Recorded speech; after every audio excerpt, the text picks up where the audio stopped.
Hey everyone, this is your host Helene and welcome to today's episode with the Spoonie Diaries Podcast, a podcast about everything chronic illness and disability related. Hey everyone, and welcome back to the Spoonie Diaries Podcast. In today's episode, we will be discussing my own personal journey with endometriosis. I'll be discussing when I officially got diagnosed with endo, which was back in 2018, to where I am now. I'll do my best in this episode to mention as much as physically possible, but as this has been a 6-year journey, I unfortunately can't remember or say everything or every little thing that I've done. Everything I'm going to speak about in this episode comes from my own personal experiences, and I'll do my best to articulate everything I have learned and mistakes I've made along the way. Before we get started, I want to acknowledge that this journey hasn't been easy by any means, but it's also been one of growth, resilience, and learning to advocate for myself. If you're someone who's dealing with endo or any other chronic illness for that matter, I hope my story resonates with you and reminds you that you are not alone.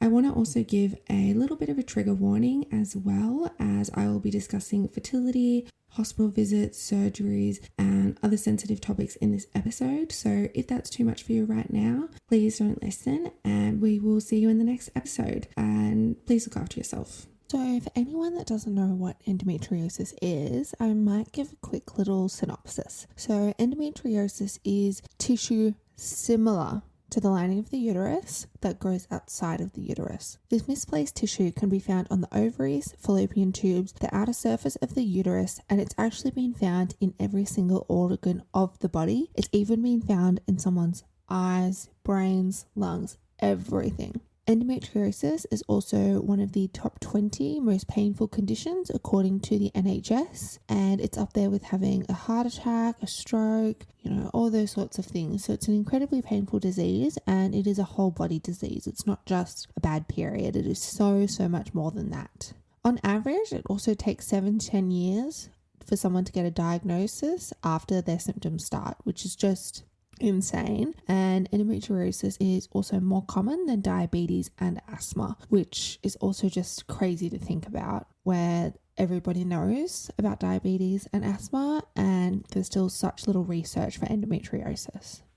Let's start at the beginning, shall we? Right from the beginning. When I first started getting my period at about, 15 or 16, it was already painful. And I remember even staying home for a few days that year, the first year I got my period from school, because the pain was too bad. I also remember vomiting from the pain once. Not a very enjoyable time. So within a year of starting my periods, I went on the pill, both for period reasons and contraceptive reasons. And I stayed on the pill until I was about 21, 22-ish. Again, my memories are not the best, so I'm doing my best.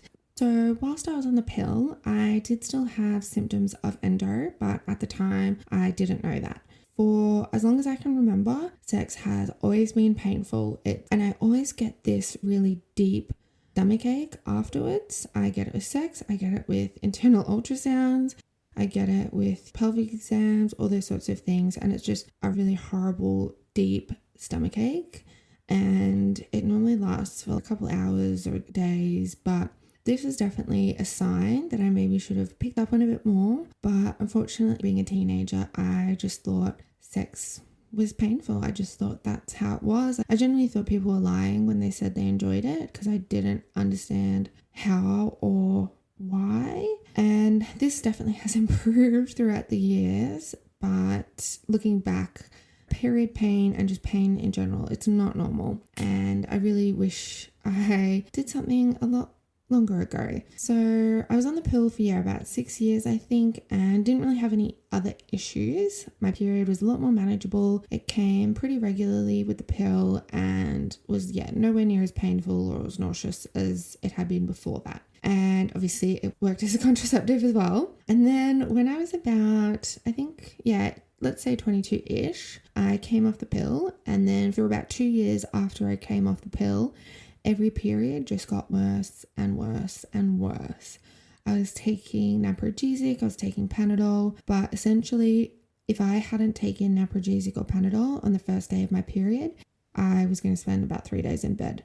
That's just unfortunately how it was. And again, I thought it was a normal Everyone gets cramps to some degree, but this level is, it absolutely wasn't normal, and I didn't really know what to do. I did have suspicions of endo, but I honestly was like, look, basically in denial. I was like, I don't really want to have a chronic illness. How's it going? I didn't really understand how diagnosis would help me at the time, but obviously I do now. And a diagnosis, any chronic illness can absolutely help. As shitty as it is in the moment, having a diagnosis means you can get help fixing it or help managing the symptoms and all that sort of stuff. It was back in July of 2018. I was actually on holiday to Sydney, and I was at a nightclub with my friend, and I didn't know this at the time, but I had actually had a cyst rupture that day. I just thought it was my period because I was bleeding and I was in so much pain, and it's only when we got back from the nightclub I was in absolute agony. I was vomiting. I had extreme diarrhea. I pretty much just stayed in the bathroom the whole night vomiting while my friend was fast asleep. And this was the Sunday morning-ish. I did have plans to go to lunch with my friend in Sydney, and then I was flying home in the afternoon, but they actually cancelled, which is a blessing in disguise. And I changed my flight back to the earliest flight I could get. And I was in so much pain to the point like walking through the airport, I was like hunched over, nearly in tears.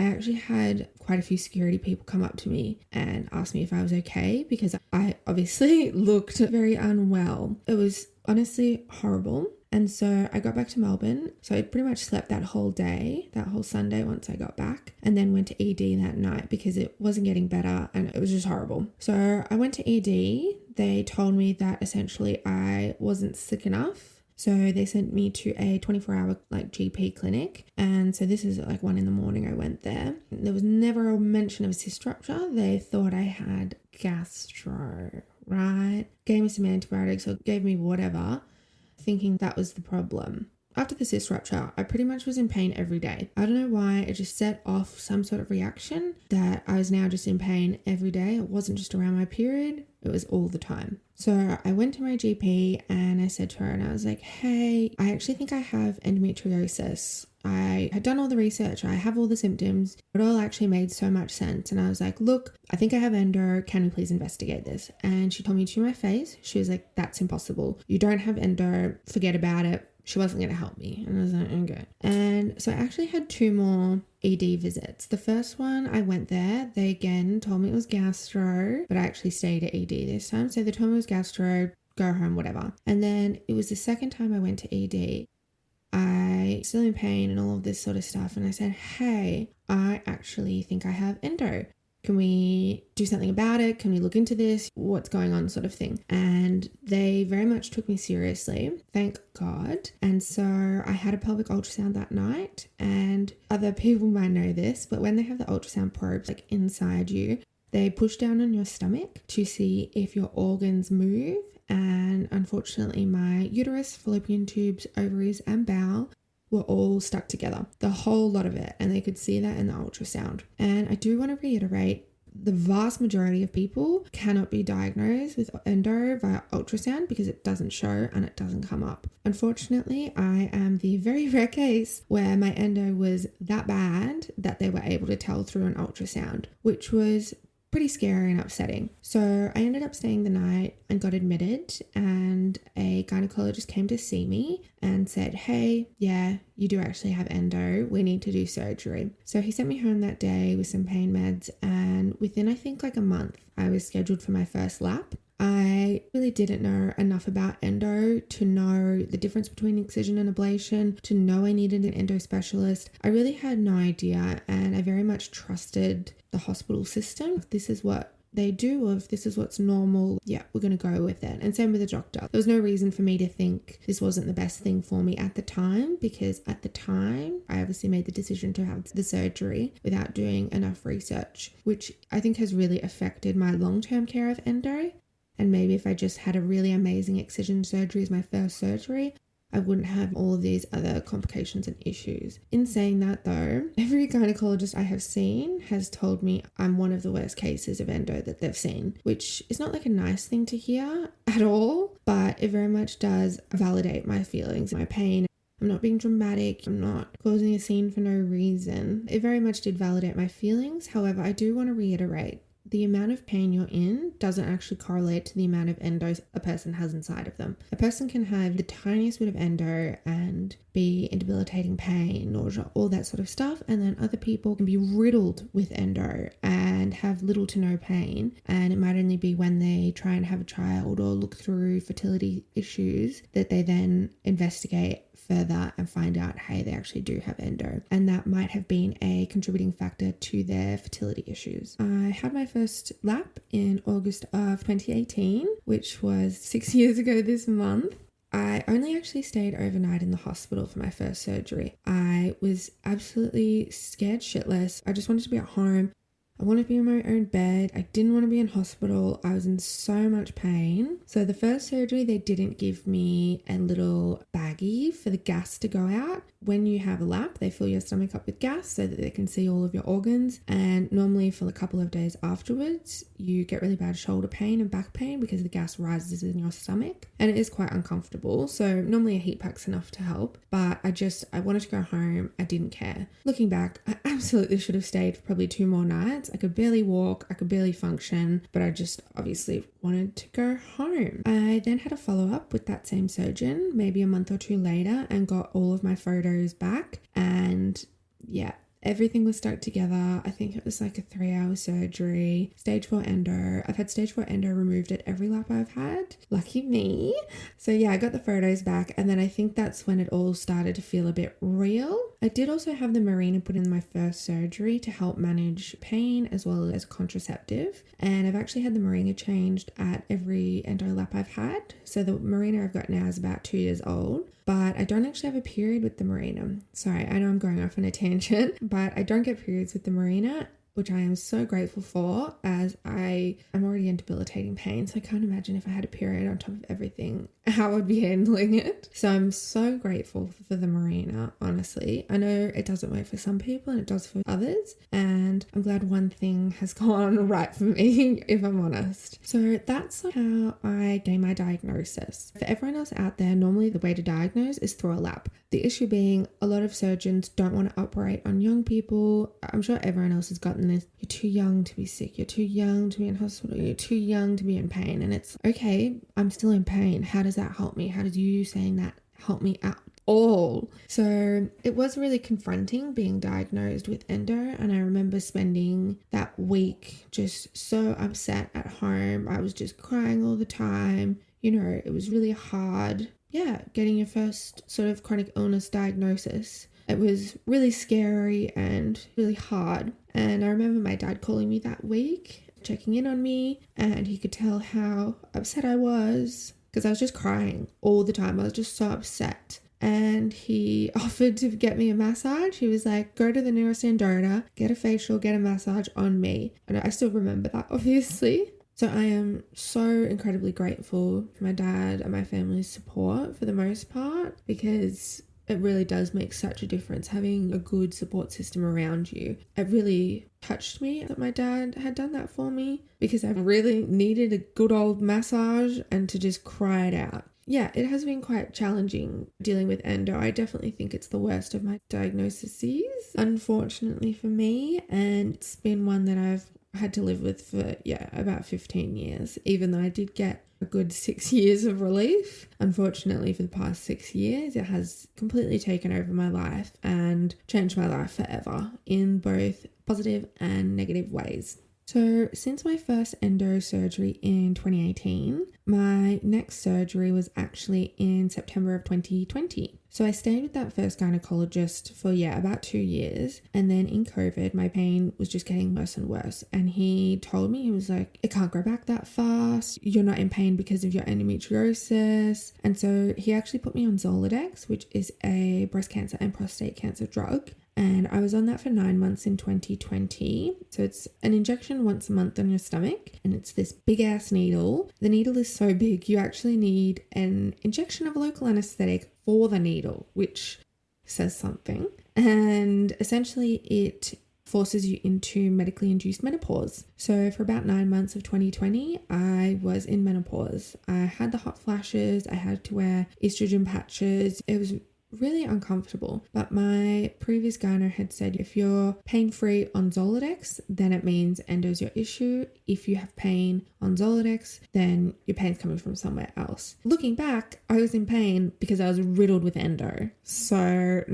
even menopause wasn't going to help. It was still growing back. It had grown back even worse. So I swapped surgeons in 2020 because he wasn't taking me seriously, didn't want to operate further, and just implied it was in my head. So I was actually about to start the IVF process with him. I'd had the counselling session, and it was a week later I went to my second gyno, and he had said, do not freeze your eggs. He got an internal ultrasound done on me again and had those results. And I actually showed him the photos from my first surgery, and he could see on the photos endo that had been left there. So the first surgeon had said, oh yeah, we've removed everything, you can't grow back, blah, blah, blah. Yet he'd missed some in the photo, and my endo was back even worse. So as it was 2020 and we know Melbourne was in lockdown forever, it was actually at the time where elective surgeries were paused for everyone. My surgeon had said to me, like, your endo is really severe. We really need to operate. So what I actually got to do was I wrote a letter to the medical board and essentially begged for permission to have surgery, even though elective surgeries weren't happening.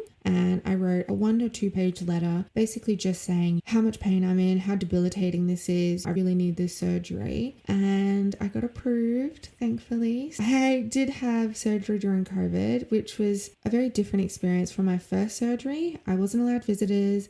I wasn't allowed anyone in the waiting area. It was so incredibly lonely and isolating because this time I actually stayed in hospital, I think about 4 or 5 days rather than the one night. And so this surgery, again, was about 3 or 4 hours long. He had removed endo on my bowel, my uterus, my fallopian tubes, my ovary, and my endo had actually gotten so bad that my whole left kidney was covered in endo, to the point he said if we had left it any longer, my left kidney would have stopped functioning. And I also had endo all over both of my ureters, which is the sort of tube connecting your kidneys to your bladder. So it was all pretty fucked, if I'm going to be honest. There was just endo everywhere, debilitating pain. My pouch of Douglas was obliterated. It was just messed up. And looking at the photos were really confronting. I did want to also mention, so my first surgery was ablation and my last 3 surgeries have been excision. So if you don't know the difference between ablation and excision is essentially where they burn off the endometriosis, and normal gynaes or non-specialized gynaes do it that way. But the issue with ablation is the rate of recurrence is so incredibly high, whereas compared to excision is actually where they cut out the endometriosis to the root and remove it all, and the recurrence rates are a lot lower. Excision is considered the gold standard of endo care and endosurgery.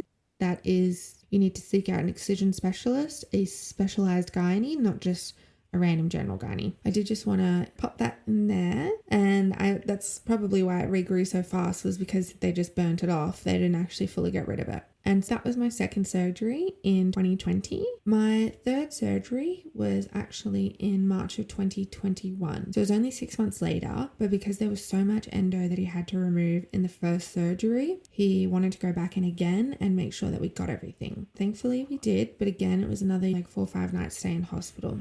Mind you, I still hadn't frozen my eggs at all until this point, because the gynae had said, do not freeze your eggs until you actually get the endo excised, which I did. So it was after this third surgery, we had discussed the possibility of removing my fallopian tubes and my left ovary because they were just riddled with endo. My fallopian tubes were actually blocked with fluid. They weren't functional, and my left ovary was really shriveled up and pretty shitty ovary, if I'm going to be honest. And so my right ovary is my good ovary. And so before obviously taking out vital organs that would leave me infertile, I did 2 rounds of egg retrievals. In July 2021 was my first round, and September 2021 was my second round of egg freezing. Because my left ovary was nice and shriveled, we only actually took eggs from my right ovary, which is also why I guess I had to do 2 rounds because, we could only use 1 ovary. I won't talk too much about that, but thankfully I've got all my eggies on ice and a bit of a plan.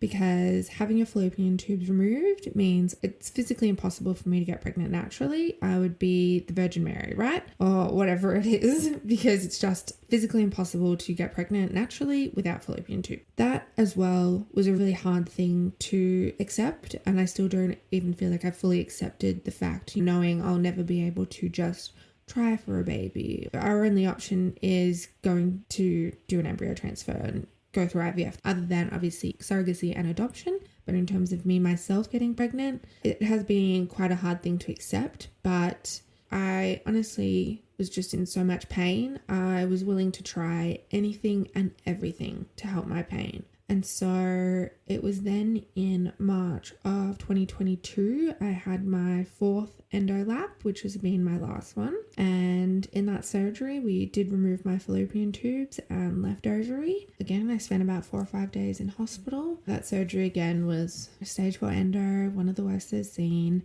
Blah, blah, blah. All the normal shitty things to say. So that was my last endo surgery. And I have been told now by 2 different gynaes, my endo is so bad and I've got so many adhesions and all of that even doing a 5th surgery would send me backwards. So at the moment, my plan, not that I have to tell everyone, but after I have kids, get me a hysterectomy ASAP. That is all I want. Even though, let me say as well, a hysterectomy is not a cure for endometriosis. It is a cure for adenomyosis, which is something I also have, and that is a definitive cure for that. So it's honestly even hard to tell what is causing my pelvic pain. Is it my endo? Is it my adeno? Was it my blocked fallopian tubes? Was it all of these things? I do feel like since having my fallopian tubes and left ovary out, things have improved in terms of my daily pain. I'm not stuck in bed every day. I have a bit more of a life. I was obviously able to start multiple companies throughout this, so it definitely helped my pain a fair bit. It's obviously not an option or a solution for everyone, and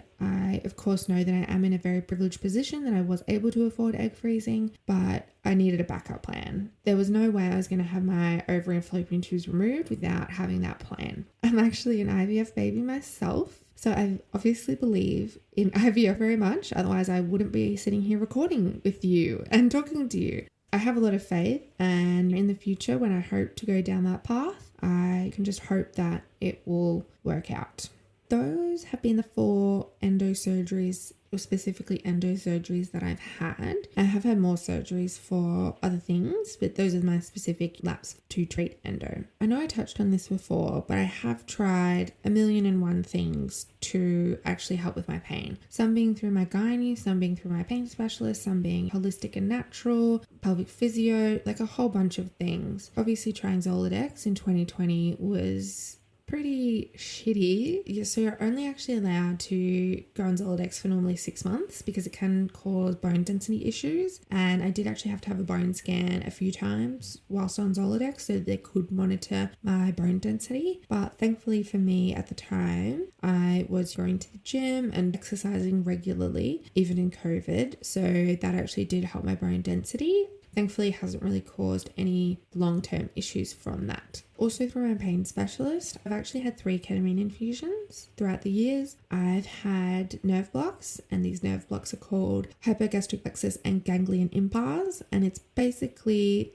they put a nerve block into your pelvic region, but it's not a pudendal nerve block, it's a bit different. Without going into too much detail, those have just been day procedures, so they haven't been too invasive or too scary, and they just go in through your lower back. So it's not too bad. I have also recently done pelvic floor Botox. I did my first round of pelvic floor Botox in December of last year. I literally just got out of hospital last week for my 2nd round. Although that's not treating endo specifically, it's treating my pelvic floor muscles, which have always contracted, always been super tight because I've been in pain for so long, because of all of these things. So it's not direct link, but it's more the consequences of endo in a way. And I do actually have another podcast episode all about pelvic floor Botox, so I would definitely recommend checking that out if it's something that you are thinking about. In terms of other things I've tried, so I've obviously tried 1,000,001 pain meds. I've tried medicinal cannabis. I used to own a heat pack company called the Spoonie Society. So I obviously have about a bajillion heat packs at my house, and they are truly amazing for pain. I tried things like TENS machines, anti-inflammatories, certain diets. Truly, if there's something that you can think of to do to help endo, Trust me, I've tried it. I've done abdominal massages. I've done acupuncture. I've done Chinese medicine. I have tried everything and anything to help with my pain and not let it take over my life. I am also incredibly stubborn, so I refuse to let it take over my life sometimes. And I'm sure other spoonies can relate. I gaslight myself into thinking I'm totally fine and don't have issues. So then I go out and push myself and have a whole day of activities. And then of course I spend the next 2 to 3 days in bed paying for it. But sometimes if you're a spoonie or chronically ill, you probably do understand doing things for your mental health sometimes, even at the detriment to your own physical health, is worth it. Getting out of the house, seeing friends, doing things. Sometimes my mental health needs it more than my physical health will allow me, but I guess I'm willing to do that, which is my own problem. With the threat of endo impacting my ability to have children, I did decide to freeze my eggs, and at about 27, 28 or however old I was, it is something really confronting, not something that anyone really wants to do. My plan was always have kids in my mid-30s. My parents are a bit older parents and I just wanted more time to enjoy life, build my career up, travel more, all those sorts of things. But unfortunately, I don't have that luxury. And so I am 30 now and obviously don't have a child, but unfortunately, I do have to think about having children sooner than I wanted because my body physically won't allow me the timeline that I want, which again is something that is quite hard to accept. I have always known that I've wanted children, so I'm glad I've been able to plan for it a bit more, but it still doesn't make it any easier. I am incredibly grateful that I have such an amazing partner that is so supportive and so caring and everything, and I did just freeze my eggs at the time rather than embryos, just to be super, super safe. And I am so incredibly grateful that I do have those eggs on ice ready for when I need them. But like I said before, I still don't think I've fully accepted the fact that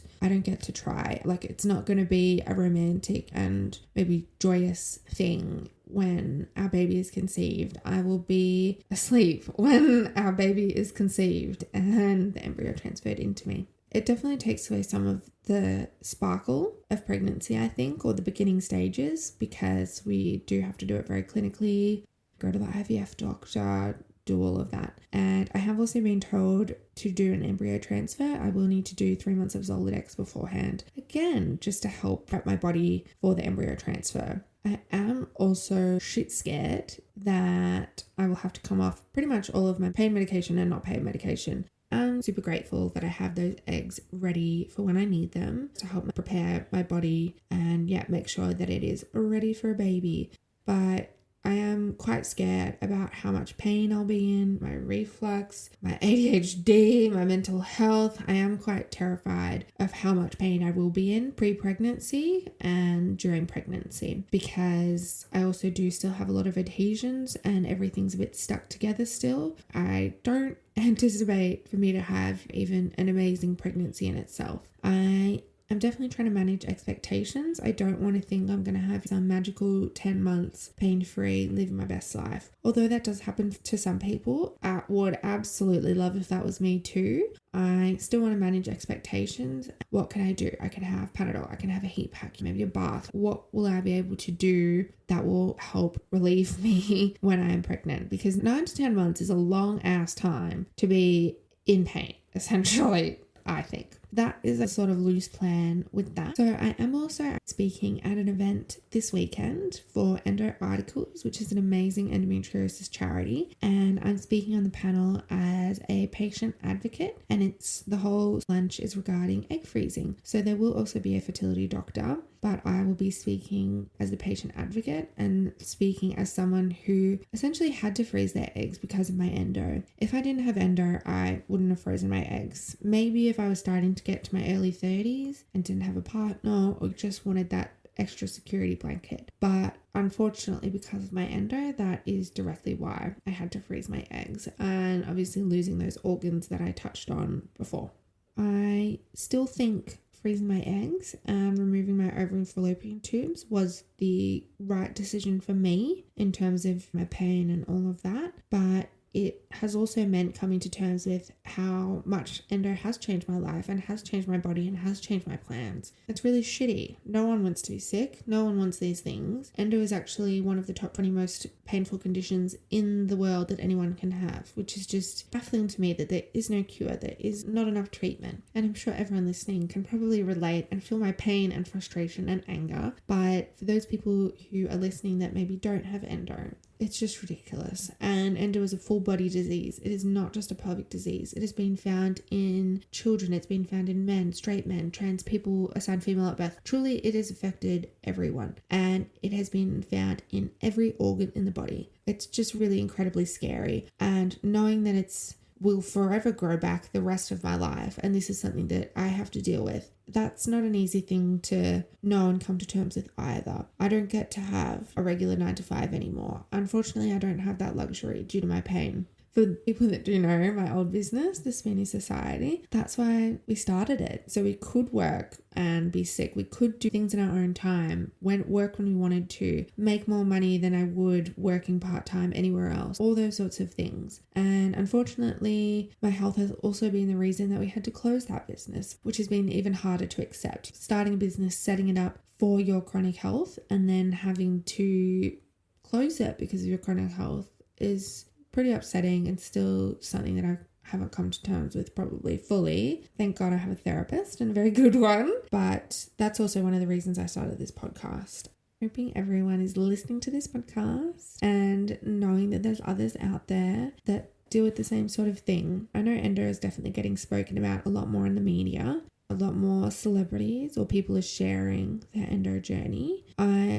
I'm very open about my chronic health issues. That's why I have a podcast. But I know not everyone is as open. I know people don't want to post it online. People don't even want to tell their friends and family they have it because of the stigma. I, doing my damn best to break down that stigma. But even I deal with that stigma. Even I get a fair bit of judgment for sharing my health. I've been told it's a private thing that I should keep to myself. I don't really give a fuck. Why would I keep it to myself and suffer in silence? So I'm more than happy to share and speak about my story because I feel like I am comfortable and confident enough. And if it can help other people, why the fuck not? Why the fuck not? And I am also sitting here in bed alone today recording this, which is very fitting. So to everyone that is listening that maybe has endo or another chronic illness, I want you to know that your pain is valid and your fight for this is completely real. Whether medical professionals believe you or not, it is real. And it's okay to have bad days. It's okay to feel frustrated, but remember that you are so much stronger than you think. And I know I myself sometimes don't love being told how strong I am, how resilient I am, because I'm also like, what choice do I have? I don't want to let this consume my whole life. I don't want to be in bed depressed every day in pain, but what other choice do I have but other than doing my best and trying to get out there and doing as much as I physically can? Like I said, I am so stubborn. I refuse to let it take over my life. And if it has for you, that's totally fine too. Like I said, everyone still has bad days. You still have shit times. Like it's never going to be amazing and perfect. But we are in this together, and together we can keep pushing for better treatments. We can keep advocating for ourselves.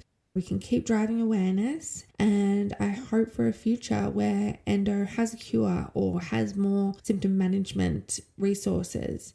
Just get to a place where it doesn't control our whole lives, because endo actually affects up to 1 in 7 people. I think it's over the age of 18 or something, it's fucked. It's more common than diabetes, it's more common than asthma, but yet there's barely any research, there's barely any treatments. It just feels very unfair, and if maybe this disease affected cis men more, then maybe we'd get more treatments, then we'd get more diagnostic tools, we'd get more everything basically. But because it's considered, this is not my wording, considered a more female only disease. Again, like I said, it's not female only, but that's people's perceptions. That's why we don't get the care. That's why we get tossed around. That's why we're afraid to speak up about our pain. That's why we're judged and assumed to be drug seekers, when all we actually really want is help. That's truly it. And I feel like a lot of doctors and medical professionals forget that. We just want help. We can't do this alone, unfortunately. I have mentioned this throughout a few of my podcasts, but research. The more you know, the more you can ask questions, the more you can question certain treatments, the more you can stand up for yourself and advocate advocate for yourself. It's full on, obviously, learning about all of this stuff and knowing that there is no cure and it is something you have to live with. But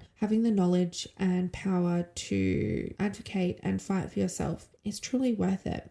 So we do have some follower questions that I asked over on Instagram a while back. So I might just go through them now. So I have answered a fair few of them, but I thought, why not? So what were the first signs or symptoms that made you suspect you had endo? It was definitely the painful periods, the pain during sex, the nausea. Those were the sort of big ones. And I actually used to get chronic UTIs. So whenever I would either have sex for the first time with someone or have sex if it had been a few months or whatever, I would always get a UTI without a doubt. And since my first endo surgery, I've actually only ever had one UTI since. I don't really understand how it fixed my UTIs, but apparently it did. So the next question is, how long did it take for you to get an official diagnosis and what was the process like? Like I mentioned before, I'm very much the rare case that can be diagnosed through ultrasound, but that is, they found my endo. And it was within that same month I had my diagnosis and then had surgery. In saying that, I had obviously had symptoms for 7 or 8 years. I just didn't know that. And it does actually take on average from 7 to 10 years for a person to get an endo diagnosis, which is absolutely fucked. So the next question is, how has endometriosis affected your daily life and activities? So this does fluctuate on a day-to-day, week-to-week, month-to-month basis, but unfortunately endo has been quite debilitating and has taken over my life as much as I will allow it to. It affects my sleep, it affects going to the bathroom, it affects sex, it affects walking, it affects how long I can stand up. It affects truly every single facet of my life. I don't think non-chronically ill people can understand quite how overwhelming and overbearing having a chronic illness can be. And I know there's people out there that say it's all you talk about, it's your whole identity and all these sorts of things. And it's really hard not to talk about it when it takes over every part of your life. Like, how are you not meant to talk about it? Which is baffling to me. So the next question is, what has been your experience with surgery, especially having 4 laps? The surgeries themselves have been quite hard in terms of how painful, how triggering, how traumatizing they are, all those sorts of things. I do wish that I had done more research so that I got to pick my first surgeon rather than whoever was just on call in ED that night. I do wish I did more research and knew the difference between excision and ablation so that I could have my first endo surgery be an excision surgery. Obviously, I can't predict the future or past, but I do feel like having a proper excision surgery would have helped my symptoms and maybe prevented the higher recurrence rate that I've experienced. What advice would you give to someone newly diagnosed with endo? I've touched on this, of course, but research. There's also some amazing Facebook groups supporting endo. So if you just type in Melbourne endo or Australia endo, you can Google specific doctors and specific gynecologists and see people's experiences with them, which is quite valuable information. So if you've decided to pick a Dr. A, you can research them through all these groups and see how other people have had experiences. They can even say if they are an excision specialist or an ablation specialist. A lot of people post their photos as well, which is quite good. So I would definitely recommend joining the Facebook support groups. Another thing I would do is try and find some informative and educational Instagram accounts if that social media is your thing. One that comes to mind is Bridget Huswaite's Instagram page called Endogram. It is such a valuable resource for endometriosis education and all that sort of stuff. So I definitely recommend going through these avenues. There's also some amazing books, some amazing podcasts, but just do your research, get as much knowledge as you can, because at the end of the day, truly the only person that can help you as much as you'll allow is yourself, because you can change doctors, you can change surgeons, but you have to live with yourself at the end of the day. What misconceptions about endometriosis do you wish more people understood? So I very much wish people understood it is not just bad period pain. It is so much more. It is a whole body disease. It affects absolutely everything. It affects digestion, bowels, urine, bladder, everything. So I definitely wish more people understood how debilitating it was and that it's not just bad periods. It is life-consuming. And I hope people that maybe are listening that don't have endo and maybe know someone that has endo, maybe that you understand this a bit more and can sympathize and empathize more. I have also been asked quite recently a few times how people can support their friends that have just been diagnosed or just had surgery. An amazing initiative is Endo Articles, who are an endo charity. You can nominate yourself or nominate a friend, and basically when you have a lap, you get a little goodie bag or goodie box delivered from them, and it has a whole bunch of resources, both educational and physical, like heat packs and that sort of thing.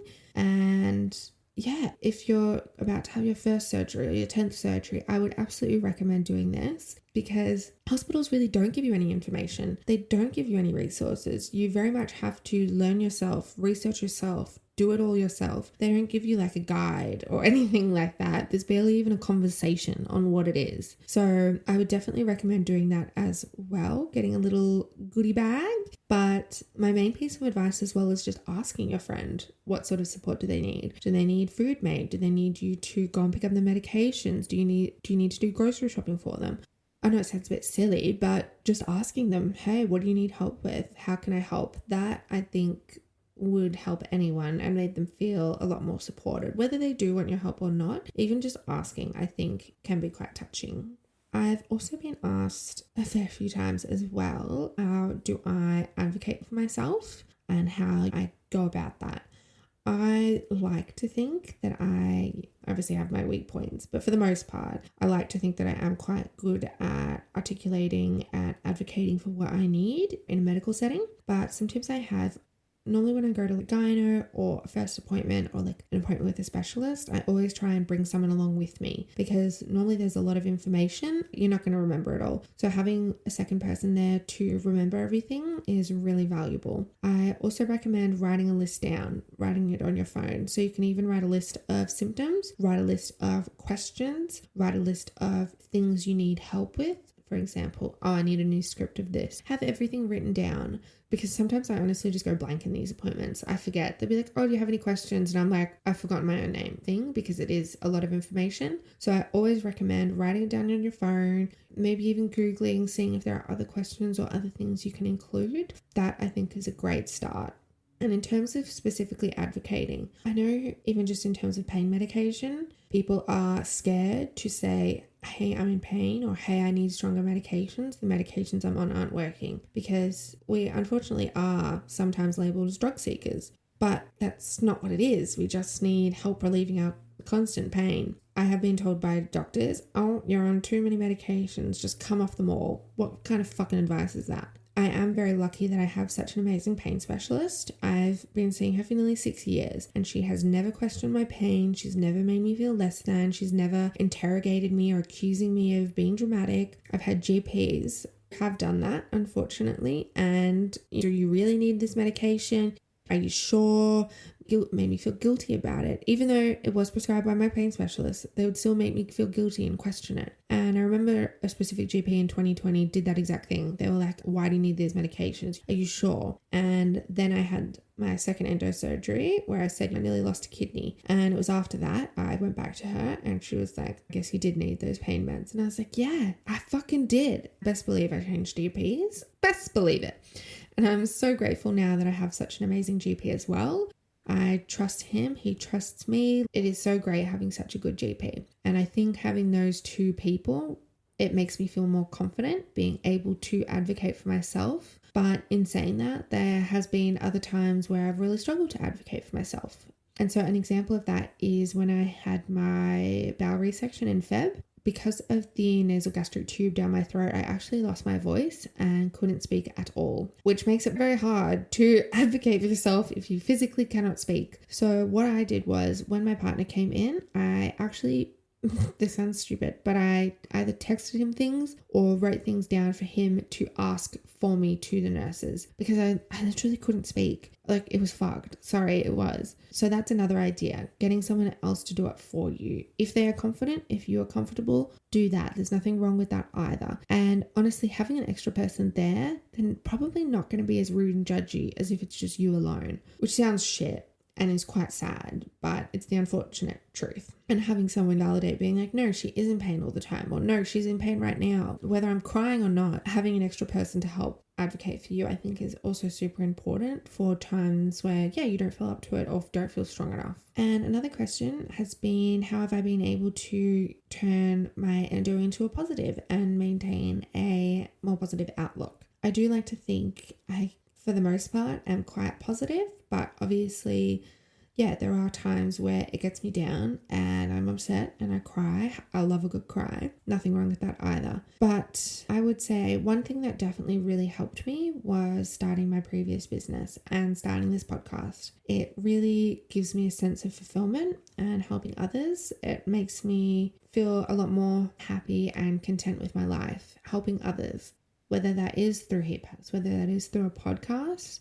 It's definitely given me positives from having endo, which is hard to say because there's not a lot of positives from having endo, but I do feel like doing those things has really helped me come to terms with that and help me manage it. I think if I was still in my old job, which is like a marketing job, I don't think I'd be maybe as happy with where I'm at, and I definitely would not have gotten support managing my chronic illnesses at my old job, which is also why I love working for myself, because I can work when I want to. I can not work when I'm in pain. I can, make my own schedule, which I definitely think helps. But I think just having these positive outlet really does help. And that might even just be like an Instagram for your endo. It could be that. It could be starting another community. It could be anything. But I definitely feel like connecting with others really does help maintain a positive outlook, and trusting my doctors and knowing that we have a plan. I think that also helps. And I will say the last question, the last little one, what goals do you have for raising awareness about endo? Definitely just awareness, getting out what it is, how common it is, the lack of research, the lack of funding, how debilitating it is, all those sorts of things. I definitely try to get out as much as possible. I've spoken at a few events regarding endo. That is something that I am super passionate about, and advocacy in general is something that I'm super passionate about. So continuing that work, I think, is definitely a goal. Building up this community and helping others through it is so valuable to me, and something that I'm already doing, but something that I want to continue and get better at and grow in the future. So we'll leave the questions there. So thank you everyone for listening to my endometriosis journey. I hope you can find value listening to this podcast and know you're not alone with dealing with your chronic health issues. Don't forget to check us out on Instagram, TikTok and Facebook at Spoonie Diaries Podcast. You can also join our Facebook community, which is titled Spoonie Diaries Podcast Community, to connect with other like-minded spoonies, make friends, chat about the podcast, all the things. I'd also love if you left us a review on whatever platform you're listening to this on, and I'm wishing everyone a symptom-free day. Thanks!